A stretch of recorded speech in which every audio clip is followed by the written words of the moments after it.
अस्सलामुअलैकुम, कैसे हैं आप? ठीक हैं? अपने आप को टाइम दे रहे हो? अपने आप को टाइम दिया करो और मुस्कुराते रहा करो, ज़िंदगी बेहतर बनेगी। आज हम बात करेंगे कोल्ड डिस्टेंस स्ट्रैटेजी पर। कोल्ड डिस्टेंस स्ट्रैटेजी एक ऐसी स्ट्रैटेजी होती है जिसके थ्रू लोग आपको कंट्रोल भी करते हैं और अट्रैक्ट भी करते हैं। और बड़े लोग आपके साथ ये स्ट्रैटेजी खेल रहे होंगे या आप पर यूज़ कर रहे होंगे, आपको अंदाज़ा ही नहीं है कि भाई मेरे ऊपर ये स्ट्रैटेजी यूज़ हो रही है, पता ही नहीं है आपको। तो ये स्ट्रैटेजी क्या है? कैसे इस स्ट्रैटेजी को हम लोग जो है ना वो समझेंगे, इसी चीज़ पर हमने बात करनी, वीडियो को सुनिएगा गौर से और आपने कमेंट्स भी लाज़मी करने हैं, ठीक है? ऐसे कमेंट्स के बिना भाग ना जाया करो। सबसे पहली चीज़, लोग इस कंडीशन के अंदर या कोल्ड डिस्टेंस स्ट्रैटेजी के अंदर साइलेंट ट्रीटमेंट देते हैं। साइलेंट ट्रीटमेंट देने का ये मकसद है, अचानक वो आपसे थोड़े कोल्ड हो जाएँगे। कोल्ड होने का ये मकसद है कि वो प्रॉपर्ली आपसे बात नहीं करेंगे, थोड़ा रिज़र्व हो जाएँगे, वो आपको एक कोल्ड शोल्डर देंगे, एक साइलेंट ट्रीटमेंट टाइप चीज़ देंगे। बात भी करेंगे लेकिन उनके अंदर वो चीज़, वो तड़प, वो चमक, वो चीज़ें नहीं रहेंगी जो पहले थीं। जब वो चीज़ें नहीं रहेंगी तो आप सोचना शुरू कर दोगे कि भाई ये क्या हुआ है? किस रीज़न की वज़ह से हुआ है? रीज़न्स आप समझने की कोशिश करोगे और रीज़न्स को आप नहीं समझ पाओगे और जब आप रीज़न्स को नहीं समझ पाओगे, आप उस इंसान की तरफ चल-चल के जाओगे बार-बार। जब आप उसकी तरफ चल-चल कर बार-बार जाओगे, बार-बार उस बंदे से कॉन्टैक्ट करोगे, तो आप उसके कंट्रोल में आते जाओगे। यानी कि साइलेंट ट्रीटमेंट या थोड़ा रिज़र्व हो जाना या कोल्ड शोल्डर देना, ये लोग तब देते हैं जब उन्होंने आपको कंट्रोल करना है। या आपको ये वाला काम करेंगे या गिल्ट में डालेंगे। देखो, मिसाल के तौर पर पैसे उन्होंने आपसे माँगे, 15 दिन हुए आपको बात करते हुए लेकिन पैसे आपसे माँग लिए।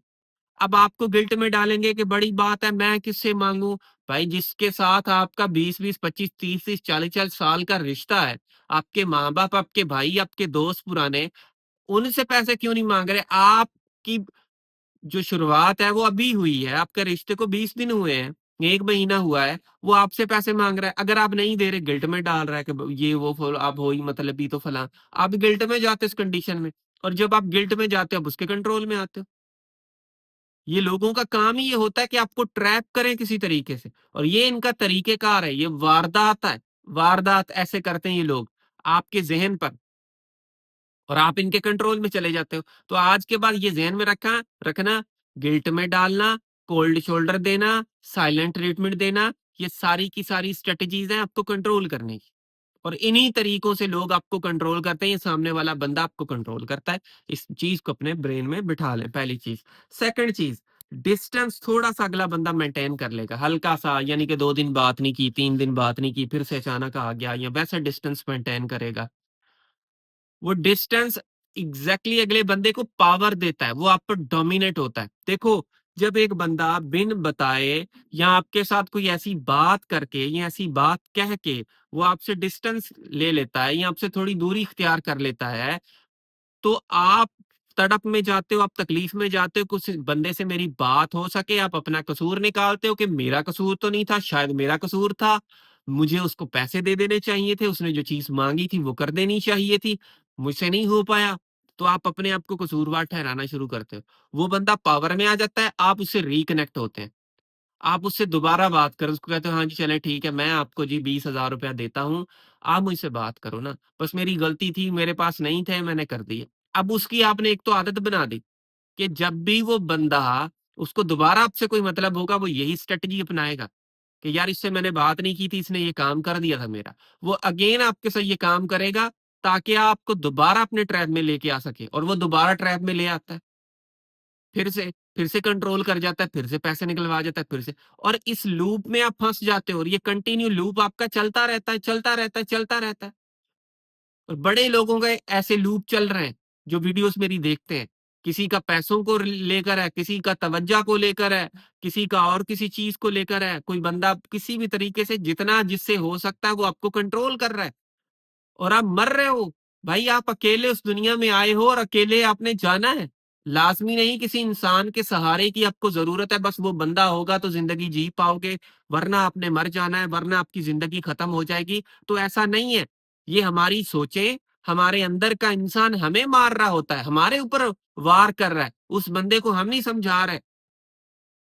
वो क्यों वार कर रहा है? क्योंकि वो आपकी गलत हरकतों पे आपको मार रहा है कि भाई ये हरकतें ना करो, ये गलत चीजें हैं, आप अपने आप को समझो। एज़ अ इंसान आप समझो कि किसी के सामने झुकना नहीं अल्लाह के सिवा। मैं ये नहीं कह रहा कि गलती हुई है तो माज़रत नहीं करनी, माज़रत करो। गलती के बिना आप किसी बंदे की पूजा कर रहे हो, भाई आप सब कुछ आप जैसे बोलो हम हाज़िर हैं, ये देखो मेरे हाथ आपके सामने, बात कर लो भई, बात कर लो भई। ये चीज़ नहीं हो खुददारी होनी चाहिए। इज़्ज़त मिले, जी बिस्मिल्लाह, नहीं मिल रही भाई आप अपने घर खुश, हम अपने घर खुश। हमें नहीं ज़रूरत आपकी इज़्ज़त की। कहते हैं छाँव से इज़्ज़त नफ्स ज़ख्मी हो उससे धूप बेहतर है। तो ये चीज़ आपने समझनी है। हम इन चीज़ों को समझते नहीं हैं। अच्छा, अब यहाँ पे जो लोग स्मार्ट होते हैं, जैसे मैं आपको स्मार्ट बना रहा हूँ, वो अगले बंदे की साइलेंस को कंट्रोल नहीं लेंगे, यानी कि उन्होंने साइलेंस अपनाई और आप उनके पीछे नहीं जाओगे। एज़ अ स्मार्ट पर्सन आपने क्या करना है, अगले की साइलेंस को आपने एज़ अ मूव ऑन लेना है। भाई मैं मूव ऑन करूँगा, मैं आगे निकलूँगा। वो साइलेंट है, मैं मिन्नतें नहीं करूँगा या रिएक्शन नहीं दूँगा। आपने ना रिएक्शन देना है, ना अगले बंदे की मिन्नतें करनी है। ये ज़हन में रखो। जब आप मिन्नतें नहीं करोगे, उसके पीछे नहीं जाओगे, ऑटोमैटिकली आपके लिए मामला सेट होना शुरू हो जाएँगे। ऑटोमैटिकली आपके लिए चीज़ें जो है ना वो ठीक होना शुरू हो जाएँगी, बेहतर होना शुरू हो जाएँगी।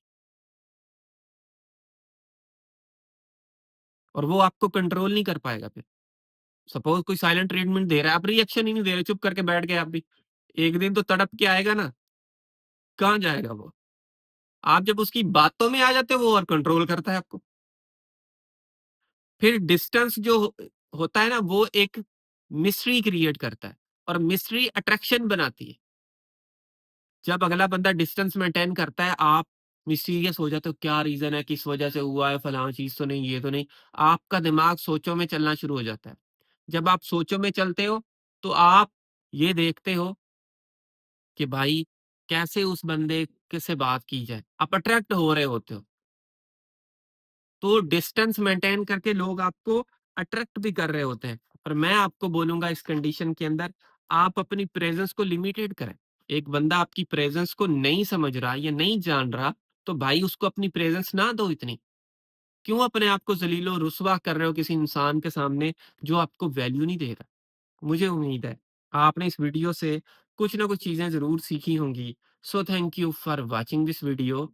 आखिर में मेरी आप सब लोगों के लिए दिल से दुआ है अल्लाह आपको खुशियाँ दे और आपके सारे गम धो दे। आमीन सुम्मा आमीन। अल्लाह हाफ़िज़।